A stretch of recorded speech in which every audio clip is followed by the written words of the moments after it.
약하니까 기도를 많이 해요.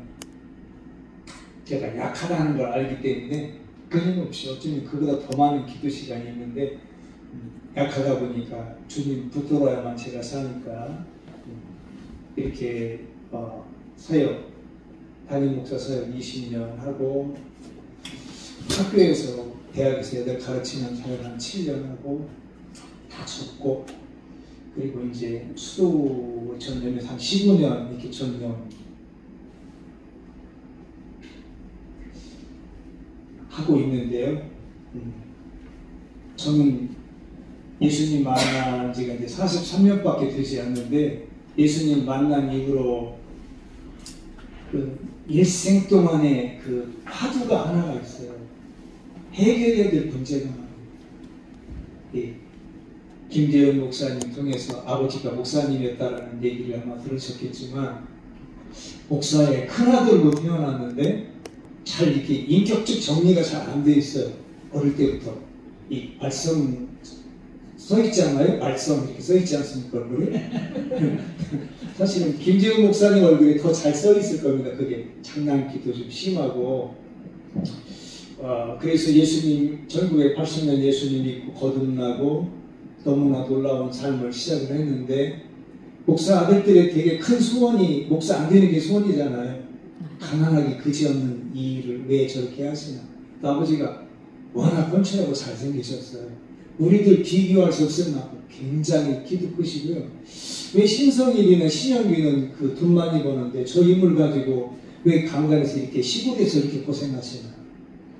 그 겨우 나중에 한 500여 명 성도님 모시는 그 교회 섬기다가 하늘나라 가셨는데요. 그래서 반항심도 많고 목사의 아들이지 내가 목사냐 그러면서 이 어른들과 자주 다툼도 많고 그러다 보니까 이렇게 인격적 정리가 잘 안 돼 있던 그 사람 중에 하나고 저만큼 그 반항심이 많았던 게 이 김재은 목사님이 그래서 둘이 집안의 사건은 둘이 다 지어지려고 합니다. 그러다가 하나님 만나고 나서 1988년에 목사 안수를 받았는데 목사 안수를 받고 사역을 하고 그리고 내가 실력이 딸리는 것 같아서 내 과정을 더 하면서 마지막 과정 마치고 대학에서 가르치고 그렇게 해도 변하지 않는 내 성품, 내 본능, 본성 이것 때문에 얼마나 많은 고민을 했는지 남들이 한다는 기도는 다 해본 것 같아요. 일주일 금식도 해보고 세일도 해보고 40일도 해보고 저는 교회 보기 때문에 한 적이 없어요. 이 인간이 잘못돼가지고 인간을 좀 고치고 싶어서 왜 히브리서에 피 흘리기까지 안 했다고 하잖아요. 저는 그 이후부터 피 흘리면서 저를 고쳐가는 삶을 시작을 했어요. 이제 수도를 하면서 15년간 전 세계에 있는 모든 영적인 기독교적인 모든 고전들 아우구스티누스며 이레니우스며 터툴리안이며 이 교부들로부터 그 지금까지 있는 십자가 요한이라든가 예수 테레사라든가 토머스 멀튼이라든가 우리나라 유명한 분을 딱 하나 조영기 목사님 4차원의 영성 여기까지 통틀어서 아마 영성은 100번은 통과한 것 같아요. 100번 읽고 내 것으로 삼고 행했고 그래도 얼마나 인간이 변하는데 그게 있다가 마지막 결정적으로 그게 터져버리면 아킬레스건을 건드려버리면 또 그냥 내 모습이 나오고 그러다가 어느 날 주님이 은혜를 주셔서 그 영성 훈련가들이 하는 말은 주부적 영성이라고 하거든요. 이렇게 부어주시는 영성. 내가 육신적으로 노력하고 피를 흘리며 노력하고 애쓰고 울부짖고 기도하고 잠 못 자고 그렇게 다른 사람은 그 부흥을 위해서 기도하잖아요. 저희 교회는 부흥이 제대로 됐어요. 잘 돼요. 근데 문제는 교회가 부흥이 될수록 제가 보이기 시작합니다. 왜 나는 안 변하지? 제가 처음 만나자마자 했던 게 제자훈련 30년을 했어요. 전공이 제자훈련 전공이에요. 그걸 대학생도 가르쳤어요. 그런데도 제자 훈련을 하고 나서도 교수를 하면서도 제가 안 변하는 거예요. 그래서 깊은 영성의 세계가 있다는 사실을 알고 거기에 두음불출하고 몰입해서 내 인간의 본능부터 변하기를 원하는 마음으로 간절히 주님 붙잡고 훈련을 하니까 어느 날 시점이라는 게 이르더라는 거. 딱 시점이 이르니까 드디어 이제 이전의 내가 저만하구나. 이전의 나와는 전혀 다른다구나. 나를 경험을 하면서 제게 뭔 은혜가 뭐냐면 하나님 말씀을 읽을 때 그때부터 새롭게 하나님 말씀이 제게 다가오기 시작했습니다. 그리고 영성훈련의 끝자락은 가서 제자를 삼아 가르쳐 지키게 하는 건데 지도자인 내가 가르치며 지키게 할 뿐만 아니라 내가 배워서 내가 지켜야 말로만이 아니고 본 인격과 삶으로 이야기를 해야 교회가 교회되고 그리스도의 온전한 몸이 되어가는데 라는 고민을 많이 해왔는데 어느 날 그게 하나님의 은혜로 되어가는구나. 성경의 말씀이 이건 너무 어렵고 이건 너무 힘들고 이건 내가 할만하고 이건 내가 그냥 우습게 여길만하다고 생각되었는데 어느 날 이 시점이 이르니까 성경이 다 순종이 될 수 있겠구나.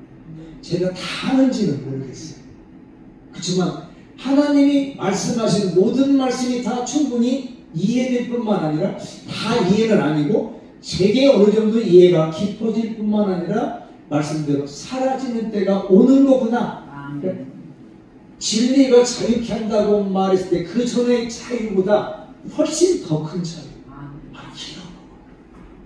진리는 그냥 글이 아니고 하나님 말씀이신 하나님이 우리에게 전해준 그 말씀이 실제로 내 영혼에서 역사하사 내 내면에 있는 기질과 체질과 수질과 본질과 피와 살과 뼈와 혈액형과 생각과 감정과 의지와 몸과 관계와 영혼에 관한 것들을 그분이 확 사로잡고 나를 녹이니까 드디어 예수 그리스도의 장성한 분량에 충만한데 이르라고 말씀한 것처럼 가능할 수 있겠구나. 내가 사는지는 모르겠지만 저의 가장 큰 도전은 에녹이었어요. 어떻게 300년간 하나님과 동행하지? 숙제가 풀리지 않았어요. 또 하나 제가 풀지 않는 숙제는 노아였어요. 어떻게 홀로 의인으로서 100년 혹은 120년 동안 가족과 함께 그 당시 유일한 의인으로 살 수 있을까? 근데 어느 날 이렇게 영성으로 훈련하다 보니까 얼마나 주님 못자가라를 붙잡고 틀어졌는지 내 속에 있는 기질이 변하지 않으니까 기질이 어떻게 변할 건가? 기질에 관한 책만 쭉 닦아 있고 기질의 성령님이 어떻게 역사하는가를 또 생각해보고 마음의 변화는 어떻게 오나 지성, 감성, 의지, 몸, 관계, 영혼은 어떻게 오나 이 하나하나를 훈련하다 보니까 과연 하나님이 내 속에 내 피도 장악하고 내 기질도 사로잡고 내 감정도 사로잡고 내 습관도 사로잡고 내 성격도 사로잡고 성품도 사로잡고 인격 전체를 사로잡으면서 모든 게 하나님께 순종이 가능해지겠구나. 아멘. 에녹이 300년을 동행했는데 3000년도 가능했구나. 약간 뻥기가 좀 들어갔죠. 왜냐면 그만큼 자신감이 좀 붙은 거죠. 3년이 되니까 30년이 왜 안 될까? 30년 됐으면 300년 되겠지? 그러면 3000년이라고 왜 안 될까? 왜냐하면 에녹을 알아버렸어요. 에녹의 심성과 속성을 알았어요. 어떻게 하면 에녹 안에 들어오 계신 하나님의 전체가 내 안에 들어오는 훈련을 하다 보니까 그게 가능하겠구나. 모든 사람이 아니라고 말하는데 100년, 120년 동안 방주를 지으면서 하나님께서 약속하신 거에 대한 눈에 보이지 않는 증거, 눈에 안 보이는 증거, 홍수가 온다는 증거를 믿음 하나만으로 유일하게 의를 행하는 그런 사람이 될 수 있겠구나. 이거 얼마나 놀라운 일인가. 제가 그렇게 살았으면 얼마나 좋겠어요. 그런 느낌이 오는 거예요. 감이 오는 겁니다. 확신이 오는 거죠. 자신감이 와요. 그러다가 어느 날 딱 만난 게 시편 23편이에요. 전 세계 사람 누구나 다 아는 구절이잖아요. 누구나 가장 잘하는 구절이잖아요. 제가 알던 성경이 아니라는 걸 그때 조금씩 알아가면서 시편 23편만 제대로 알면 내 일생 동안을 넘어서 영원까지, 시간적으로는 영원까지, 여기 나오는 하나님이 성경에서 말하는 모든 하나님의 이름이 다 들어있는 게 시편 23편이구나. 내 인생에 만나는 모든 사건, 모든 일, 모든 기획, 모든 것들이 과연 이 말씀 속에서 다 풀어지고 해결될 수 있는 거구나라고 나름, 제 해석이 다 옳은 건 아닐 수 있겠지만요, 그런 확신이 생기면서, 그래, 하나님이 무한하신 하나님이신데 무한하신 하나님께서 내 하나님이 되어지는 훈련을 꾸준히 해오다 보니까 시편 23편 속에는 하나님의 전체가 들어 계십니다. 성부도 성자도 성령도 들어 계십니다. 내가 인생에 만나는 모든 것들이 완벽하게 이루어지고 만족을 주는 놀라운 그런 말씀이구나 라는 사실을 조금 이해를 했기 때문에 오늘은 서론으로 삼위일체 하나님, 만족해 하시는 하나님에 관한 말씀을 나누고요. 내일 2번, 모레 2번 있는데 그때는 그거 이어서 다른 주제로 한번 말씀을 드릴까 그렇게 생각을 합니다. 제가 너무나 장황하게 말씀드려서 너무 크게 기대는 하지 마세요. 어마어마한 이야기를 하려고 하는 것 같다. 그렇지는 않아서 그냥 제가 조금 깊이 영성 훈련하면서 영혼 안에 하나님이 담겨지다 보니까 하나님의 말씀의 크기가 좀 들어왔다 하는 거니까 너무 크게 기대하시면 안 돼요.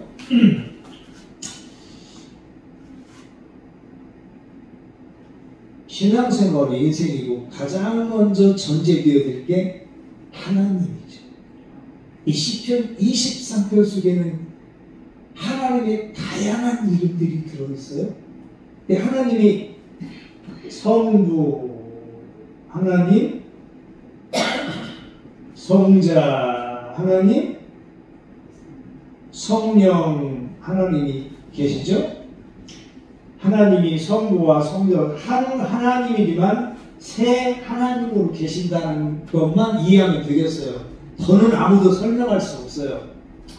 한 하나님이, 한 본질의 하나님이지만 성부도 하나님, 성자도 하나님, 성령도 하나님으로 계시지만 성부는 성자가 아니죠. 성자는 성령님이 아니죠.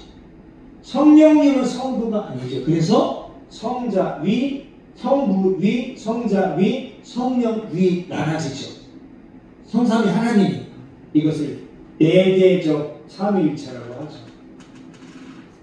하나님에 대한 처음부터 한번 잠깐 짚고 넘어가는 거예요.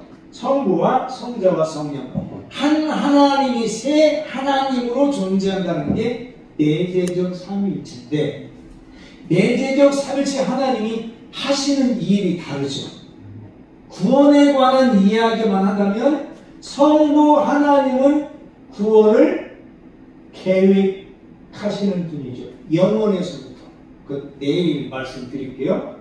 성자 하나님은 구원을 이 땅에 오셔서 성취하신 분이시죠. 성령 하나님은 구원의 성취를, 구원을 우리에게 적용해서 나의 것이 되게 하시는 분이시죠. 그러니 창조도 성부 하나님이 계획하시고 성자 하나님이 말씀 자체가 역사하고 성령 하나님이 실제로 만들어내는 일을 하시죠. 인간의 구원도 마찬가지고 이 모든 일들을 성부 하나님 일과 성자 하나님 일과 성령 하나님 각자 일들이 서로 다르죠. 이것을 이 각자가 다른데 이 하나님에 관한 이야기가 오늘 시편 23편에 많이 들어있습니다. 오늘 하나님 말씀 보면 여호와는 나의 목자시니 라는 말씀으로 시작을 하죠. 여호와, 하나님에 관한 그렇게 많은 이름들이 있는데 여호와가 나의 목자라고 고백을 하고 있습니다. 그러면 여호와가 누구인지를 이해하면 또 다른 하나님이 하시는 일들과 이름들이 쫙 번지게 되는데, 여호와, 뭐 우리나라 말로 여호와지만 히브리 말로 야훼가 좀 아마 가까운 뜻일 거라고 하죠. 근데 야훼도 가깝지, 원어에 가깝지만 원래 하나님의 이름은 몰라요. 그래서 나의 주님이라고 불러요. 나의 주님을 우리가 아도나이라고 하죠. 근데 여호와가 어떤 분이냐? 여호와, 출애굽기 3장 14절에 나는 스스로 있는 자다라는 말씀을 하죠. 하나님은 스스로 계시다는 말은 하나님은 무한자라는 뜻이죠. 하나님이 자기의 존재의 근원이시에요. 무한자 하나님은 하나님은 시작도 끝도 없으신 무한하신 하나님이라서 자기 자신으로부터 자기가 나왔는데 자기 자신으로부터 자기가 나왔기 때문에 이 하나님은 자존자, 스스로 존재하는 분이면서 자족자세요. 다시 말하면 없는 게 없이 모든 게 무한히 다 있는 분이세요. 여호와가 나의 목자라고 말했을 때 여호와라는 이야기는 무한하신 분이다. 이 말은 다른 말로 스스로 존재하는 분이면서 우리와 동행하고 임재하시는 분이면서 약속을 지키시는 하나님이다. 그래서 여호와라는 말을 구약 성경에 말할 때 거기다가 언약을 성취하시는 하나님으로 나와요. 그러니까 시편의 기자가 여호와는 나의 목자시니 라는 말을 골라서 했을 때는 이 모든 내용을 다 포함시켜서 고백한 거죠. 하나님은 나의 목자가 아니에요. 여호와가 하나님이기는 해요. 그렇지만 여호와는 더 깊은 뜻이 있어요. 여호와는 무한자세요. 스스로 존재하시는 분이 세상의 모든 걸, 우주 만물을 창조하시는 것도 다 들어가고, 무한한 능력, 무한한 지혜, 무한한 은혜, 무한한 권능, 무한한 평강, 무한한 인도, 무한한 치유, 다 들어가는 이름이 여호와예요. 그러니까 여호와라는 말 속에 특히 하나님께서 시편 24편 전편에 나오는 게 뭐냐면, 내가 너희와 동행하고 너희와 임재하고 내가 너희에게 마지막 영원까지 모든 약속을 이루는 존재로 있어 줄게가 여호와이죠. 그러니 여호와는 나의 목자시니라고 말할 때 여호와라는 개념을, 우리가 믿는 하나님에 관한 개념을 은혜 주시고 능력 주시고 뭔가 해주시는 하나님을 초월하시는 분이죠. 이 모든 것, 무한자니까 이 모든 걸 넘어서 계시는 분. 모든 것이 그분이 바로 그분이 놀랍게도 나 개인에게, 시편의 놀라운 사실은 1인칭 나의라는 말이 13번이 나와요. 그러니까 이 무한자 하나님이 나의 개인의 하나님이 될 수 있다는 거예요. 이건 너무 놀라운 일 아닙니까? 예수님이 부활하신 다음에 하늘나라 올라가시기 전에 막달라 마리아가 붙잡으니까 그때 하시는 말씀이 뭐라고 말하냐면, 나의 하나님 그리고 너의 하나님, 나의 아버지 너의 아버지에게 라고 말을 해요. 그러니까 하나님과 나와의 관계는요, 성자와 성부가 맺는 무한한 관계만큼의 관계로 끌어올린 게 예수님의 부활의 사건이에요. 이건 너무 놀라운 이야기예요. 그 나중에 이따 그 나올지 모르겠지만요, 하나님은 예수님과 성부 하나님과 성자 하나님이, 하나님과 하나님이 막역하게 무한한 관계를 맺고 있는 것처럼 예수님이 부활하심으로 말미암아 나의 하나님이라고 말했던 여호와가 우리 내 개인의 여호와라는 거예요. 그러니까 그냥 보통 여호와가 아니에요. 내가 믿는 하나님이 우리를 천국이나 가게 하고 복이나 받게 하는 그런 분이 아니에요. 무한하신 분이세요. 성자가 성부께 갖고 있던 그런 개념의 하나님이고 그런 개념의 아버지예요. 예수님의 친아버지인 것처럼 구원받음으로 참 아들이 되어서 친아버지와 같은 관계를 맺고 있는 것이 여호와라는 말씀이 들어가기 때문에 여호와는 나의 목자시니 내게 부족함이 없으리로다 라는 말이 이해가 되는 거예요. 그냥 양 한 마리의 일생 동안을 잘 돌보는 그런 하나님이 아니에요. 무한자께서 무한히 동행하시며 무한히 임재하시며 무한히 약속을 성취하시는 무한하시는 하나님이시라는 거예요. 그러니 여호와라는 말부터 어마어마한 상대가 내 개인의 목자요, 내 개인의 아버지요, 내 개인의 하나님이라는 사실이 영혼 가운데 이건 어떻게 하면 이런 개념들이 크게 들어오냐면요, 하나님 말씀을 묵상을 반복적으로 깊이 하면 훈련이 됩니다. 그냥 여호와는 나의 목자시니 부족함이 없도다라고 말하면 그냥 지금까지 이해했던 하나님이에요. 흥분되는 하나님이 아니고요. 이게 무지하게 흥분되는 이야기예요. 무한자 하나님이 내게 하나님의 무한을, 제가 성부, 성자, 성령 써는 이유가 그냥 대개적 하나님만 말하는 게 아니고 성부 하나님이, 성자 하나님이, 성령 하나님이 동일하게 목자이신 하나님이라는 말이 나오기 때문에 제가 쓴 거예요. 그러니 여호와는 이라고 딱 고백할 때 온 우주를 넘어서는 초월적인 거대한 무한자이신 그 하나님을 내가 1대1로 내 아버지로, 내 하나님으로, 내 목자로 만나고 있는, 정말 성경에서 부족함이 없을 뿐만 아니라 잠이 넘쳐나요. 그게 그냥 이념적으로 개념적 아니고 내 영혼에 너무나 깊이 흘러 넘치기 때문에 어떻게 주체할 수 없는, 다윗이 썼던 이 시편을 다윗이 영감받아 썼는데 솔직히 다윗보다 훨씬 더 큰 개념을 이해할 수 있어요. 신약에 와 있는 분이. 그러니 여호와 무한자, 내 아버지, 내 하나님, 내 목자,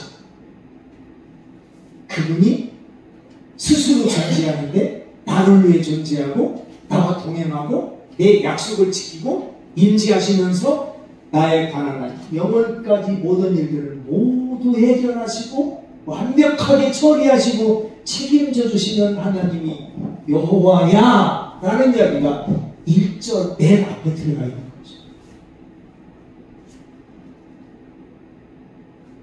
여호와는 나의 목자시니,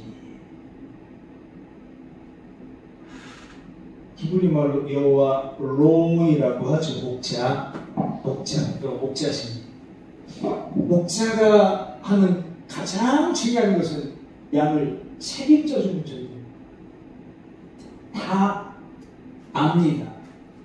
진짜 머리카락까지 다 아시고 우리들의 체질을 안다고 시편 103편에 말씀을 하죠. 제가 기질, 체질, 소질, 성질, 본질을 말할 때 여기서 조금 더 생각해보면 체질을 아는 분이 기질을 모르시겠습니까? 본능을 모르시고요. 다 아시죠? 조금 더 생각해보는 거예요. 책임지고 아시고 내 체질까지 모두 다 아시는 분인데 중요한 것은 목자 한 분이 내 모든 인생을 책임져 주는데 인생뿐만 아니라 영혼을 책임져 준다는 것입니다. 내가 여호와의 집에 영원히 내 인생을 책임져 주시는 분이 아닙니다. 내 영혼을 책임져 주는 분이세요. 왜? 이분이 무한자세요. 시간적으로도 무한하신 분이세요. 내일 말씀드리겠지만 우리가 이 땅에 태어나기 전에 이미 하나님 우리를 아셨잖아요. 그 전으로 올라가는 거예요. 그 전으로까지. 그러니까 하나님 우리 책임을 이럴 때는 무한 책임이라고 하죠. 믿으셔도 됩니다. 하나님은 내 인생뿐만 아니라 내 영혼 전체를 무한 책임지시오. 믿는 사람에게는 그렇다는 하기 때문에 정말 감격스럽습니다. 순간 안 믿는 만큼 불안해지죠. 그리고 예수님 믿는 사람에게 저는 가장 회복되어야 할 게 하나님이라고 생각해요. 하나님이 회복되어야 해요. 다시 말하면 하나님의 크기만큼 들어오도록 나의 전부를 열고 하나님의 있는 크기, 무한의 크기를 받아들이는 사람이 되어야 해요. 그러려면 일단 내 내면의 죄도 좀 사라지고 욕심도 사라지고 이 모든 훈련들이 되어야 하나님의 크기로 들어오도록 순수성이 이렇게 회복이 되어가는데, 하나님이 회복이 되어지면 하나님이 나의 목자, 개인적으로 내 목자죠. 우리의 목자이지만 내 목자죠. 여호와 로이 제가 말씀드렸죠. 이 안에 하나님이 다양한 이름들이 다 들어가 있다고. 한마디로 내 인생을 완전 무한히 책임져 주십니다. 그분 한 분 있으면 되잖아. 한 분이면 되지 않습니까? 아니 적당한 책임도 아니잖아요. 무한히 영원히 모든 걸 다 책임지는 분이잖아. 확고하게 믿으면 정말 뭐가 걱정이 될까요? 그 시편에 이따 나오지만 걱정이 하나도 없다는 겁니다. 걱정거리가 없는 건 아니에요. 거기 사망의 음침한 골짜기가 있어요. 원수가 있어요. 살면서 수많은 일들을 부딪힙니다.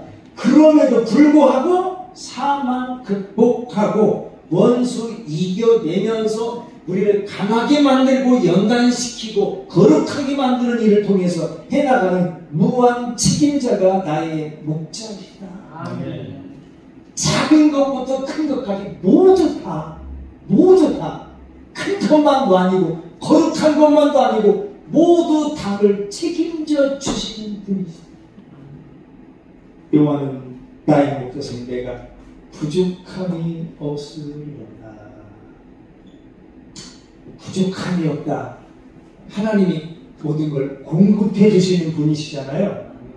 공급해 주시는 분인데 하나님은 우리의 필요를 아시죠. 아시고 공급하죠. 아시고 보시죠. 아시고 보시고 보시고 아시고 예비하시고 공급하시는 하나님. 그럼 무슨 이름이 나와요? 여호와 일의 하나님. 무한자니까 책임지니까 그분은 내가 살아갈 길에 모든 삶의 길에 하나님이 미리 아시고 보시고 공급하시고 넉넉하게 책임져서 부족함이 없다라고 하게 하죠. 실제로 하나님께 신실하게 살았던 어떤 일을 했던 사역의 사이즈가 어땠던 불문하고 모두 다 하는 이야기가 그렇습니다. 정말 성실히 하나님 앞에 이분을 그렇게 믿어온 사람들은 주님의 은혜입니다. 모두 주님이 하셨습니다. 정말 부족함이 없습니다. 근데 이 부족함이 정도가 달라요. 사람들마다. 나는 뭐 다 했는데 돈이 좀 없어. 이렇게 하거든요. 근데 부족함이 없다고 말할 때 정말 하나님이 여호와가 무한자가 나와 존재하고 동의하고 임재하고 약속하면서 내 모든 걸 무한 책임져 주시는 그 하나님을 일상에서 끊임없이 계속해서 경험해 온 사람은 부족함이 없다는 차이가 엄청 큽니다. 정말 부족함이 없습니다. 약간의 소극적이잖아요. 부족하지 않다. 이게 이제 어법적으로 바울이 내가 복음을 부끄러워하지 아니하노니 그러잖아요. 이게 내가 복음을 자랑하노니 라는 말보다 더 큰 언어입니다. 그런 측으로 보면 부족함이 없다는 말은 사실은 넘쳐난다는 뜻보다 더 클 수 있습니다. 맨 나중에 뭐라고 말해요? 내 잔이 넘치나요. 내 인생의 잔이 넘쳐나는 거 내 삶이 넘쳐나는 거, 이것은 내 영혼이 넘쳐날 때 가능한 거죠. 내 영혼을 넘치도록 무한히 베푸시는 그 하나님의 경험이 끊임없이 지속적으로 반복되니까 은혜에 의해 은혜가 그럴 거죠. 파도가 끊임없이 계속 오는 것처럼 조금 전의 은혜, 그 다음의 은혜, 끊임없이 물밀던 내게 오는 그 모든 은혜들을 계속적으로 그분이 나의 목자되어서 내게 이 모든 걸 하다 보니까 부족함이 없죠. 넘쳐나죠. 얼마나 잘 넘쳐나요. 근데 너무 놀라운 사실은 제가 바울 서신을 다시 보다가 바울의 복음이 무한하다는 걸 어느 날 깨달으면서요, 감격이 맞지 않았어요. 바울의 복음이요, 무한해요. 왜 바울은 그렇게 복음을 세상 끝까지 그렇게 전하려고 했을까? 분명히 하나님께 사명받아서 그래요. 근데 그 이면에요, 바울은 복음의 무한한 크기를 알아버렸어요. 그게 그의 서신 속에 나와요. 우리가 하나님을 알고 하나님을 경험하고 하나님을 우리가 소유하고, 하나님의 소유는 하나님의 은혜의 소유가 아니에요. 하나님 전부를 주셔서 그분과 함께 더불어 살아가는 걸 소유라고 말한다면, 에베소 3장이 그렇게 말씀하죠. 하나님의 충만하심으로 충만해진다.